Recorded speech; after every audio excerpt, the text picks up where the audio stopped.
Hello et bienvenue sur le podcast Élévation. Je suis heureuse de vous accueillir pour une nouvelle saison sur le podcast. Tout cet été, on va se retrouver dans le cadre d'une saison spécifique autour du Human Design.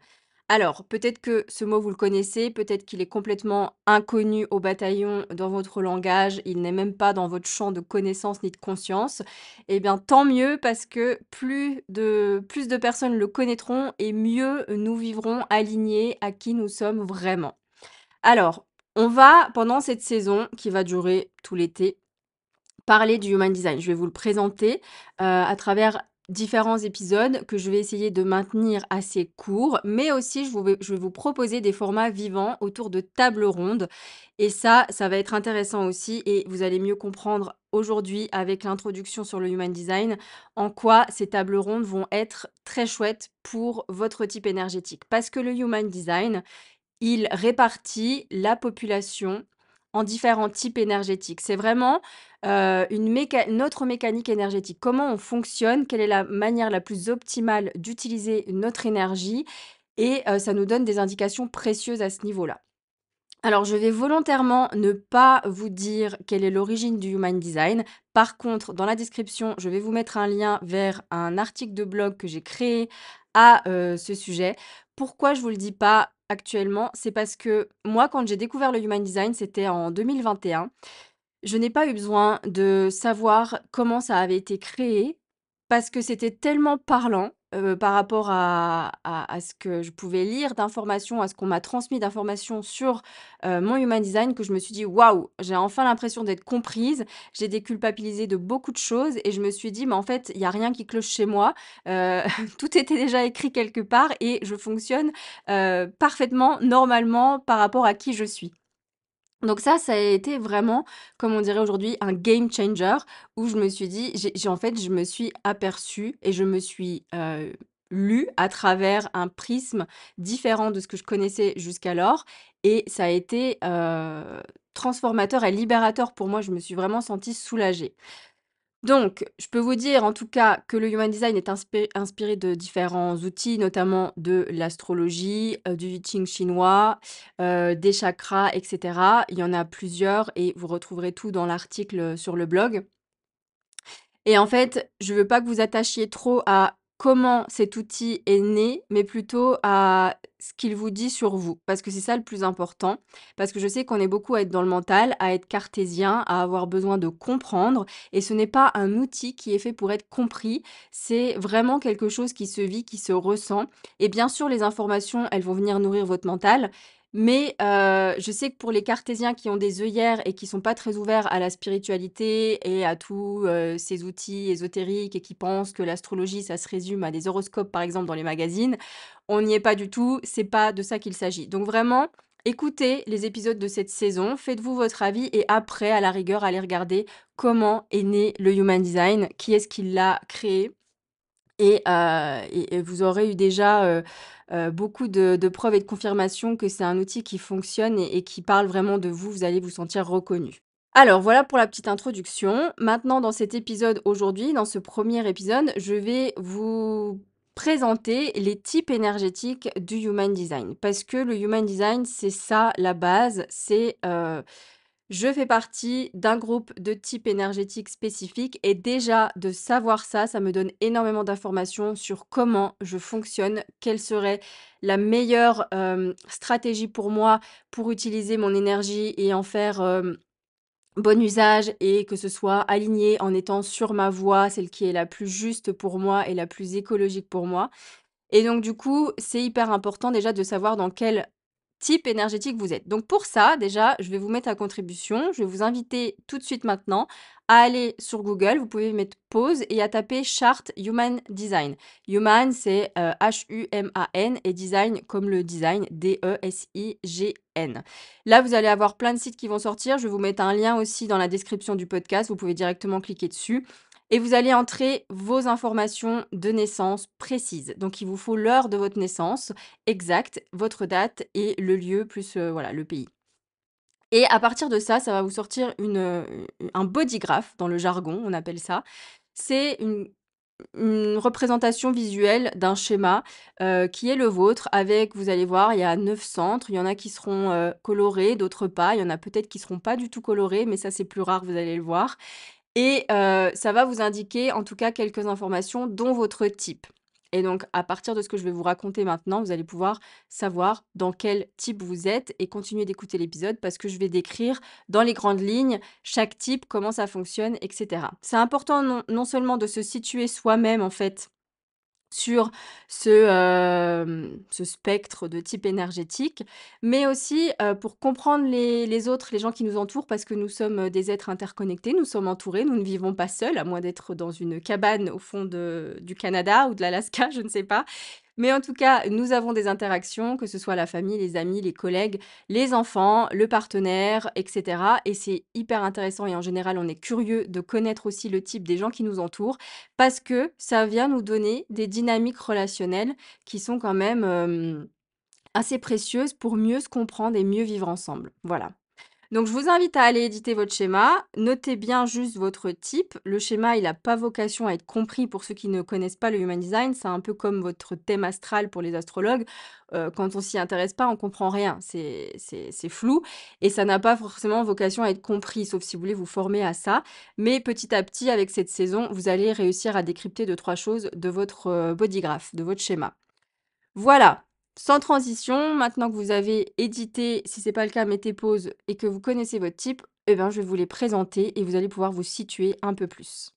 Alors, il existe 4 types énergétiques en Human Design et pour ceux qui connaissent déjà le HD, comme on le raccourcit Human Design HD, je ne me suis pas trompée, je n'ai oublié personne. Il y a un débat au sein de la communauté s'il y a 4 ou 5 types, mais je vais vous expliquer, vous allez comprendre pourquoi moi je dis qu'il n'y en a que 4 et je vais volontairement conserver les termes en anglais pour vous les présenter. Il y en a qui les traduisent en français, moi je garde les termes d'origine, voilà.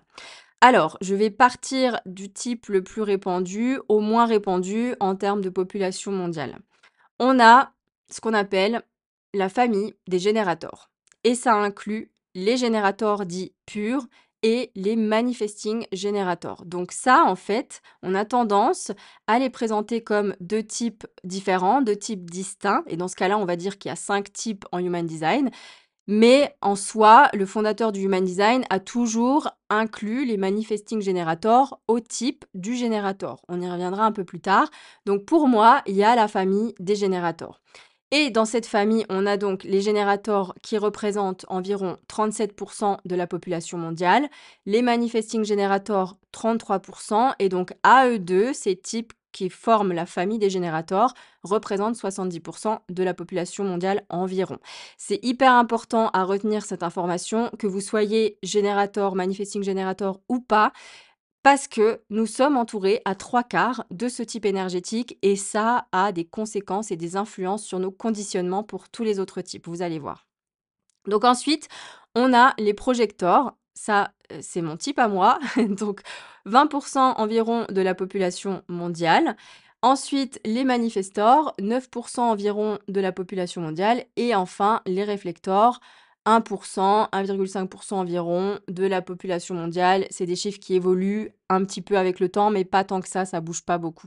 Donc, pourquoi c'est important de comprendre que déjà à 3/4 de la population mondiale, on est dans une énergie de générateur.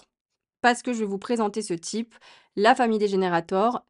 On peut diviser en fait, et bon, c'est pas tout à fait, c'est pas très juste parce que il peut y avoir des amalgames, mais en gros, on peut dire que 70% de la population a un type dit énergétique et 30% du reste de la population, que sont projecteurs, manifestors et réflecteurs, sont dits être des types non énergétiques. Ça ne veut pas dire que vous n'avez pas d'énergie, on va en parler aussi. Alors, comme on est entouré à 3/4 d'une énergie de générateur, c'est ceux qui génèrent, hein. Il faut vraiment, aller au sens littéral du terme. Vous pensez à un générateur, quand il y a une panne d'électricité, on va faire appel au générateur et ça va nous donner, de l'énergie. Franchement, c'est la vibe des générateurs et des manifesting generators. C'est des types qui ont énormément d'énergie disponible, qui ont un réservoir d'énergie qu'ils doivent vider déjà dans leur journée c'est relié au centre sacral. Je ne vais pas trop rentrer dans le détail des centres parce que je vais vous faire un épisode là-dessus, mais sachez-le, ils ont un centre sacral qui est coloré, qui est activé et donc qui fait que ce sont des générateurs ou des manifesting generators. Sinon, s'il était, blanc, ce centre-là, ce serait un autre type, projecteur, manifestor ou réflecteur.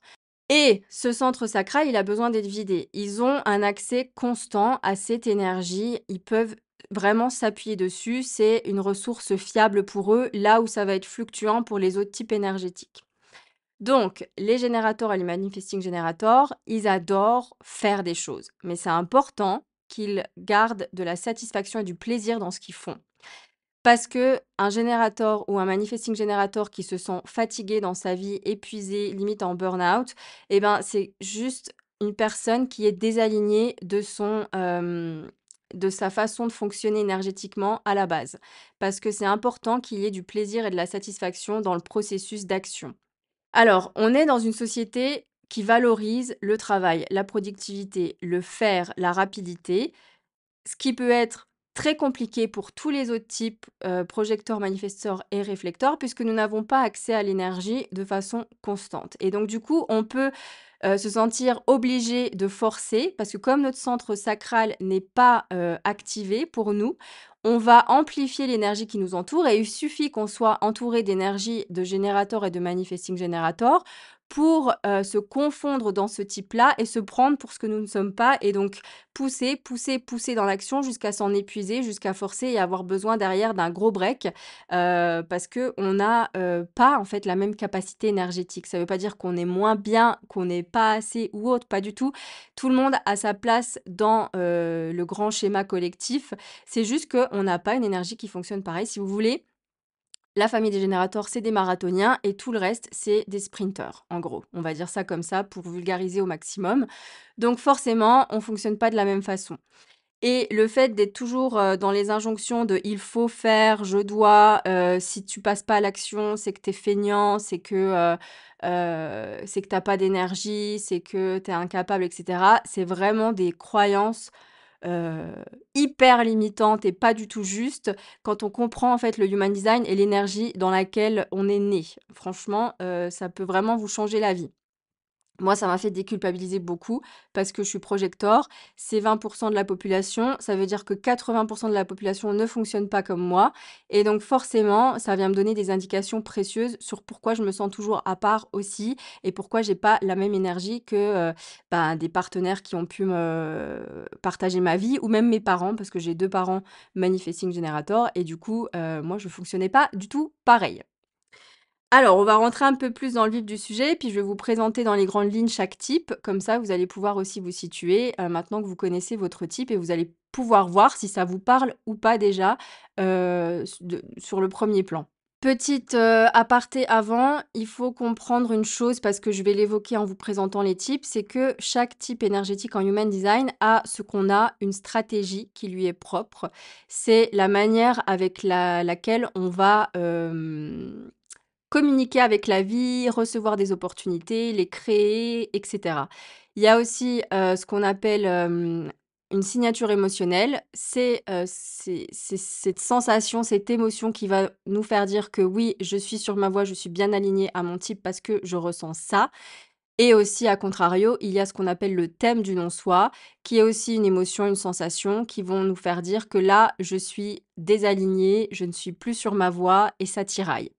Donc ça, c'est propre à chaque type énergétique. Je vais l'évoquer rapidement en vous présentant les types, mais je vais faire des épisodes dédiés à la stratégie de chaque type et aussi à d'autres éléments du human design comme l'autorité, etc. On en reparlera, on aura l'occasion d'en reparler. Mais voilà, pour l'instant, on va l'effleurer aujourd'hui, mais sachez que dans les prochains épisodes, on va en parler plus en détail. Alors, le générateur, c'est vraiment l'énergie vitale. C'est, une puissance énergétique incroyable, mais quand la personne fait des choses qui vont profondément la faire vibrer, qui vont l'exciter, qui vont vraiment lui donner du plaisir, lui procurer du bien-être. C'est pas, des personnes qui sont là pour courir après les opportunités ou qui sont là pour forcer les choses. C'est des personnes qui sont invitées à répondre à la vie et vraiment, quand ils ont tous les signes qui s'alignent pour leur dire que oui, j'ai une idée, ça me vient, je vais attendre de voir ce que la vie met sur mon chemin, les signes que je peux percevoir pour savoir si oui ou non je m'embarque et ben, ensuite, ils vont vraiment plonger dans, ce qu'ils ont, envie de créer avec passion. Et c'est vraiment, des personnes qui peuvent travailler des heures et des heures sans s'épuiser. C'est vraiment on les appelle avec les manifesting generators, on les appelle les bâtisseurs du monde. C'est des personnes qui sont capables de maintenir un projet de A à Z sans s'épuiser, si évidemment ils ont la satisfaction qui est leur signature émotionnelle d'alignement et ils vont vraiment en fait être passionnés et c'est des personnes qui peuvent être dures à suivre quand on n'est pas dans ce type énergétique. Parce que, on n'a pas tous la même énergie, on n'est pas tous égaux face à cette énergie. Mais comme 70 de la population fonctionne comme ça, on peut être en fait conditionné à fonctionner comme eux et c'est là où c'est piégeux. Donc les générateurs, ça va être important qu'ils, se concentrent sur des choses qui vont les nourrir positivement.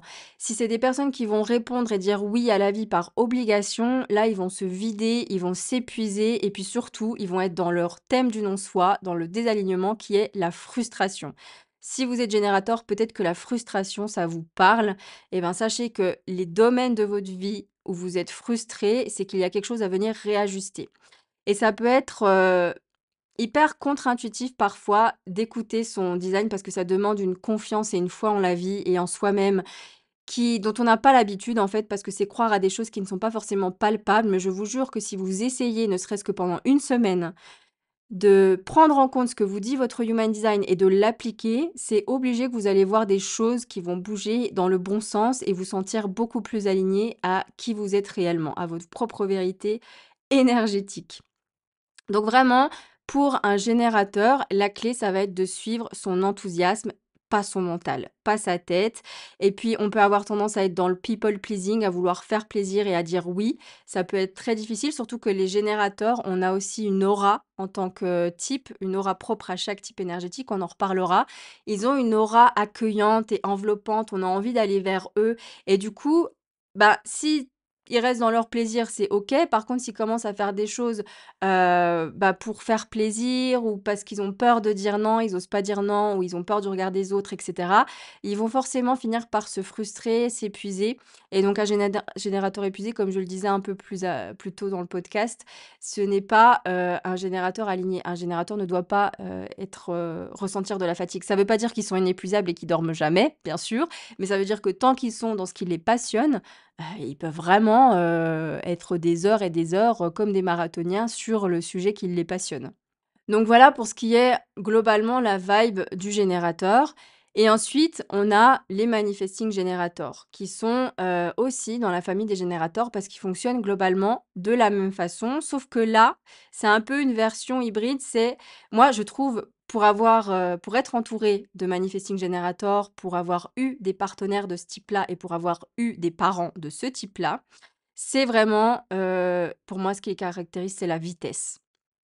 C'est des personnes qui ont la même énergie vitale, le même moteur et le même réservoir d'énergie que les générateurs, mais ils initient beaucoup plus vite, en fait. Les actions, ils vont créer beaucoup plus vite, et ils peuvent même se précipiter. Donc ça peut être, très bien, comme ça peut être aussi à leur défaveur, parce qu'ils ont envie d'aller très vite. Ils vont initier, ils vont tester, ça va bouger, ils vont changer d'avis. C'est aussi des personnes qui commencent beaucoup de choses qu'ils ne vont pas forcément terminer.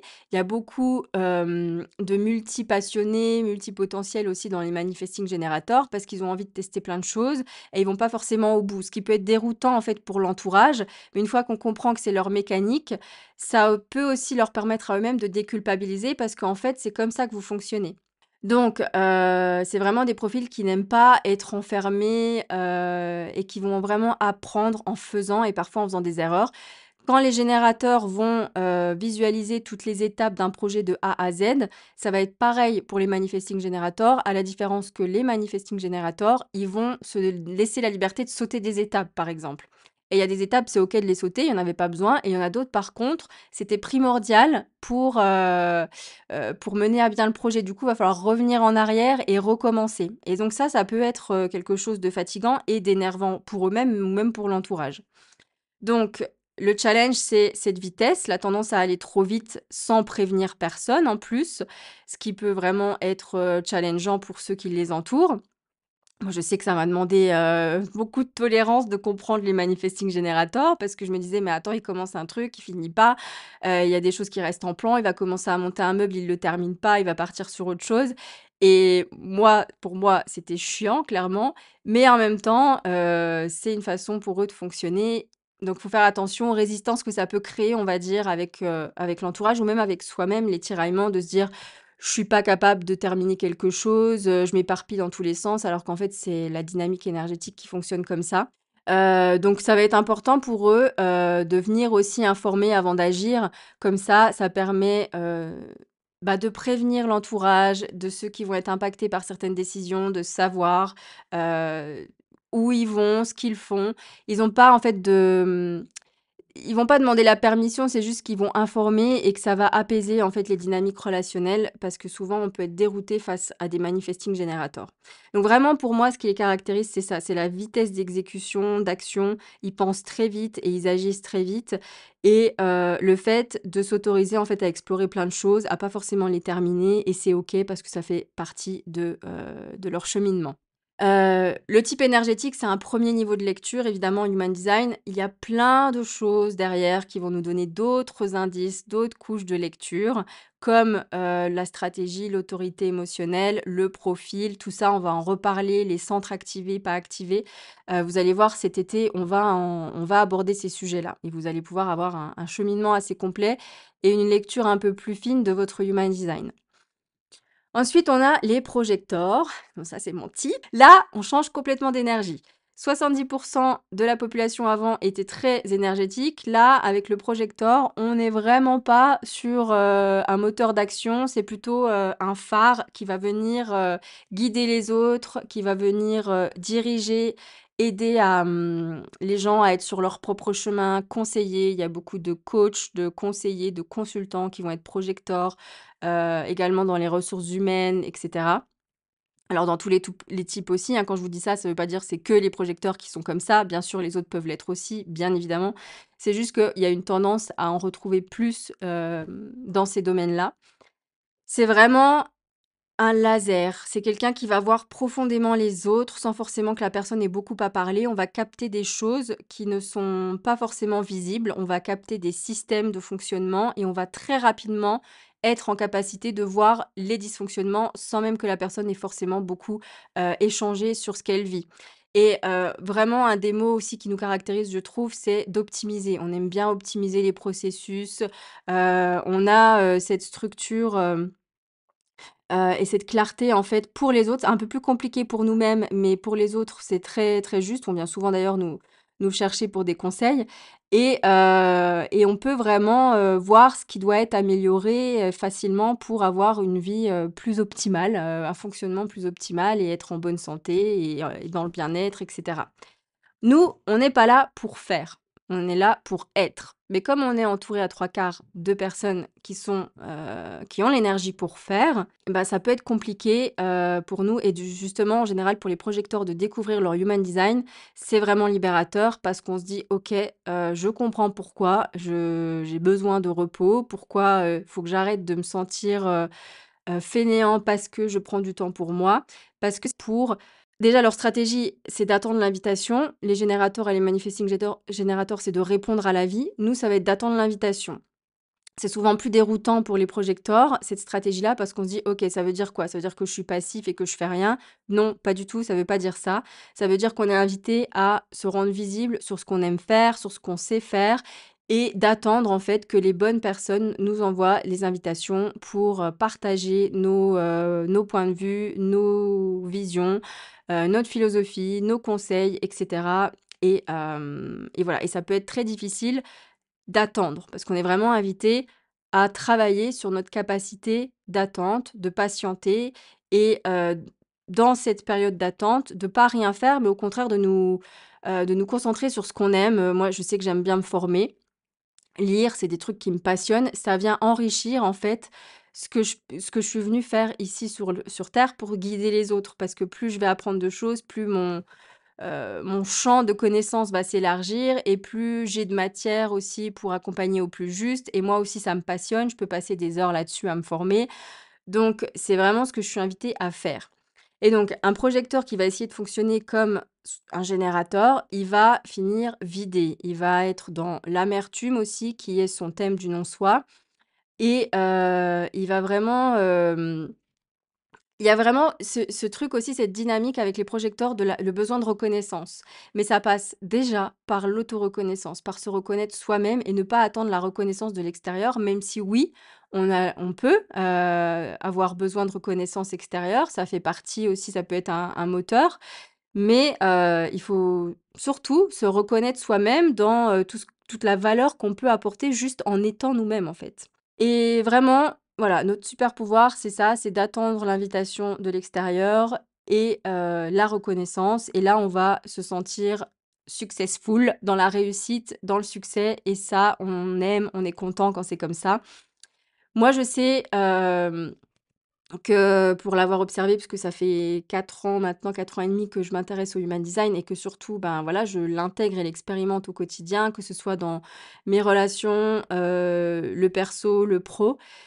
Vraiment, j'ai vu cette dynamique de attendre l'invitation, les choses viennent par l'extérieur.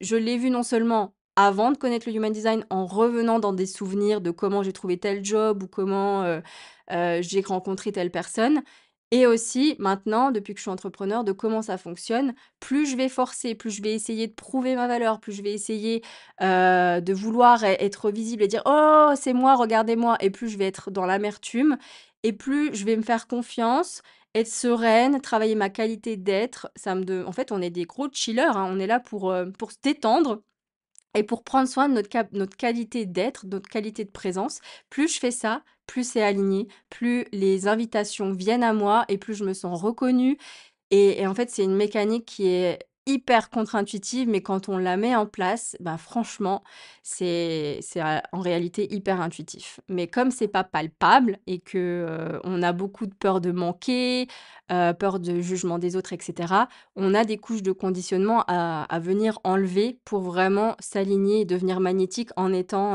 ce qu'on est venu, être selon le Human Design. Donc voilà pour les projecteurs. Ensuite, on a les manifestors. Donc là, c'est moins de 10% de la population mondiale, ce qui veut dire que 90% du reste de la population ne fonctionne pas comme eux. C'est le seul type énergétique qui est venu ici pour initier.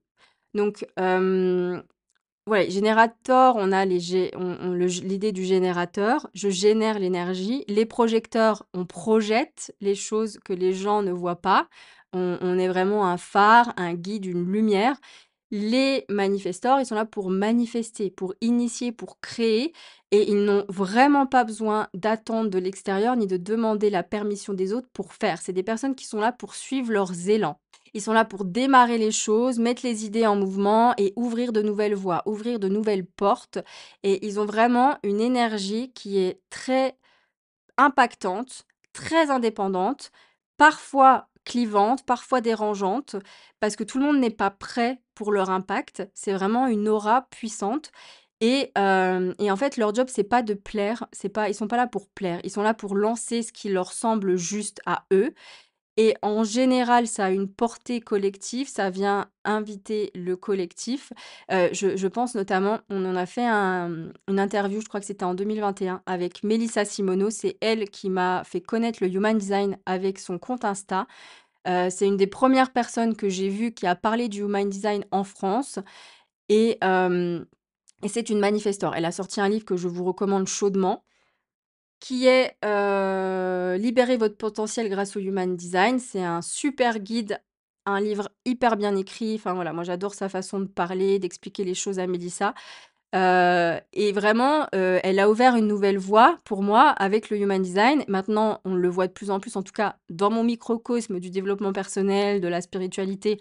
Le human design, c'est rentré dans le langage courant. Il y a beaucoup de gens qui le connaissent, et donc du coup, ça ne l'était pas 4 ans en arrière. C'était vraiment une ovni. Elle a vraiment amené un truc nouveau et c'est tellement, je trouve, caractéristique du manifestor et du coup, leur job, c'est de lancer quelque chose, d'initier, de suivre un élan, mais après, c'est de laisser les autres prendre le relais. Ils sont pas là, en fait, pour aller jusqu'au bout du processus. Eux, c'est vraiment: «J'initie, je crée, je lance et je pars sur autre chose» Et ça peut être assez déroutant, surtout quand on est dans l'hyper-contrôle, qu'on a du mal à déléguer, qu'on a du mal à laisser les choses, à qu'on a tendance à s'accrocher plus que de raison.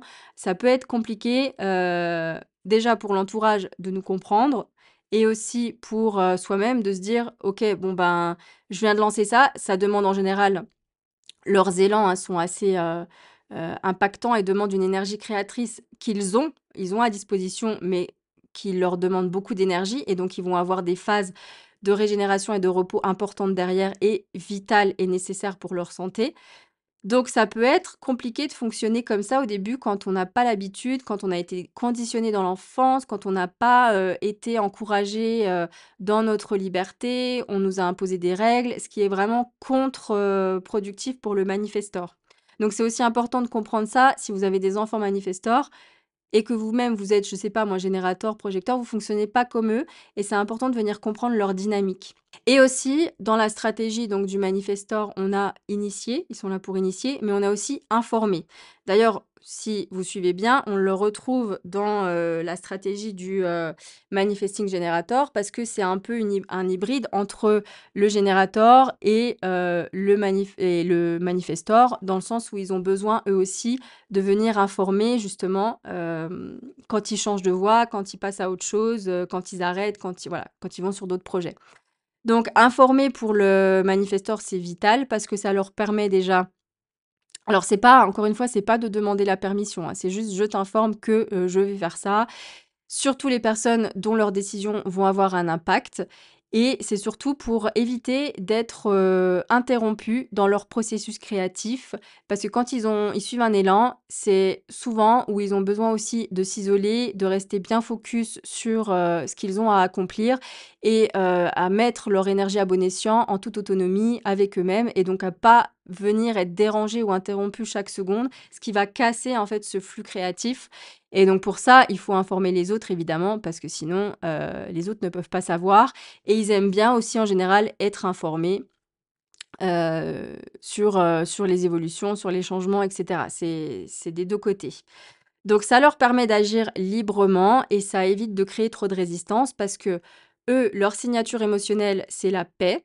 Donc vraiment, quand quelqu'un ressent de la paix ou de la légèreté, j'ai déjà des manifesteurs qui m'ont parlé de légèreté, ils sont bien, ils sont sur leur voie, ils sont alignés. Par contre, quand ils ressentent de la colère, qui est leur thème du non-soi, là, il y a des tiraillements, il y a de la résistance et il faut venir voir où est-ce qu'on peut se réaligner par rapport à son propre type énergétique.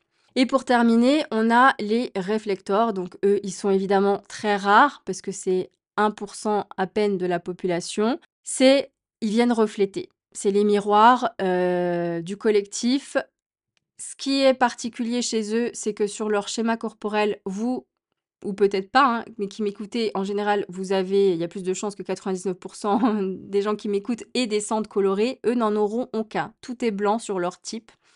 Vous allez voir le rôle des centres dans l'épisode qui sera dédié, ce sera plus clair pour vous. Mais voilà, ils n'ont aucun centre qui est coloré, donc aucun centre qui est dit défini. Et ça veut dire qu'ils absorbent énormément les énergies environnantes, ce qui se passe à l'extérieur. Ils le reflètent et vraiment, c'est des personnes qui ressentent profondément les gens qui sont autour d'eux. Ils captent l'énergie collective et ils nous la reflètent. Et ce qui va être hyper crucial pour ces personnes-là, ça va être d'être dans un environnement sain, que ce soit un lieu de vie, un entourage amical, les cercles de relations. C'est vraiment important que ce soit positif et sain parce que comme ils absorbent énormément et ils amplifient les énergies qui les entourent encore plus que les autres types, et ben, ça peut être difficile pour eux de savoir ce qui leur appartient, ce qui leur appartient pas et ça peut développer un profond mal-être, mais qui finalement n'est pas le leur. Donc il y a vraiment cette subtilité à capter pour les réflecteurs. C'est aussi des personnes qui ont énormément besoin de temps pour décider parce que c'est le seul type qui fonctionne avec la lune. Et on leur conseille généralement d'attendre un cycle lunaire complet avant de prendre une décision. Alors évidemment, on parle des grandes décisions de la vie. On va y revenir sur l'épisode qui sera dédié aux autorités parce que l'autorité intérieure en Human Design qui est propre à chacun, il y en a pas non plus 15 000, hein, mais en tout cas pour les réflecteurs, c'est uniquement l'autorité, lunaire. Et ben, c'est un GPS de prise de décision pour les grandes décisions de la vie, notamment. et c'est important de la comprendre cette dynamique parce que ça nous évite parfois, d'être trop dans l'impulsivité alors que notre autorité nous invite à attendre et cetera et cetera. Donc c'est des personnes qui doivent vraiment se protéger, trouver des sas de décompression, déconnecter du bruit extérieur, s'isoler pour revenir à soi et à sa propre vérité et se décharger des énergies qu'ils absorbent dans leur environnement parce qu'ils sont ultra perméables à ce qui les entoure. Donc voilà pour ce qui est des types énergétiques. Vraiment, le Human Design, c'est un outil hyper cool déjà à explorer, à connaître et je trouve que c'est un vrai terrain de jeu ensuite de venir tester des choses dans la vraie vie, d'expérimenter, de voir où ça mène, de voir ce que ça crée et de se dire: «Ah ouais, finalement, c'est pas si déconnant». C'est vrai que quand je me positionne là-dessus, quand ma posture est bien alignée à ce que me dit mon Human Design, il y a des choses qui se font, qui bougent et c'est positif. C'est vraiment, pour moi, une vraie clé de réalignement, le Human Design. Parce que plus vous allez comprendre votre type, plus vous allez arrêter de vous battre contre vous-même, plus ça va aussi vous pointer les zones de désalignement, de conditionnement à venir travailler et vraiment, c'est pour moi, en tout cas, en tant que projecteur, c'est, faire moins, c'est mieux pour moi. Plus je vais être alignée à ma qualité d'être et de présence, plus je vais attirer les bonnes personnes, les bonnes ressources, les bonnes opportunités et en fait, c'est là où je vais me diriger vers le succès. C'est pas en faisant plus ou en forçant pour moi que le succès va venir. Donc voilà pour cette petite intro, je vais m'arrêter là parce que ça fait déjà bientôt 40 minutes et c'est beaucoup pour ce premier épisode. J'essaierai de faire plus court pour les prochains, mais là, fallait que je vous pose un petit peu le terrain pour la suite. En tout cas, si vous le découvrez, j'espère que ça vous donne envie d'en savoir plus. Si vous le connaissez déjà, ça peut faire des bonnes piqûres de rappel parce que notre cerveau aime la répétition. Et en tout cas, je vous dis à la semaine prochaine pour un nouvel épisode dédié au Human Design dans cette saison d'été. Et aussi, je vous fais une petite annonce que je remettrai en description du podcast. Jusqu'au 15 août, je propose des lectures individuelles en Human Design à 90 € au lieu de 120 € et je propose aussi un livret PDF complet et personnalisé de votre propre Human Design qui fait entre 60 70 pages, ça dépend des différentes informations de votre Human Design, qui est à 50 € pendant tout l'été au lieu de à 57 pardon, au lieu de 87 € pour cet été jusqu'au 15 août. Donc profitez-en, je vous mets toutes les informations dans la description. Et comme ça, vous pourrez aller plus loin et explorer votre Human Design. Je vous souhaite une belle semaine et je vous dis à très bientôt sur le podcast.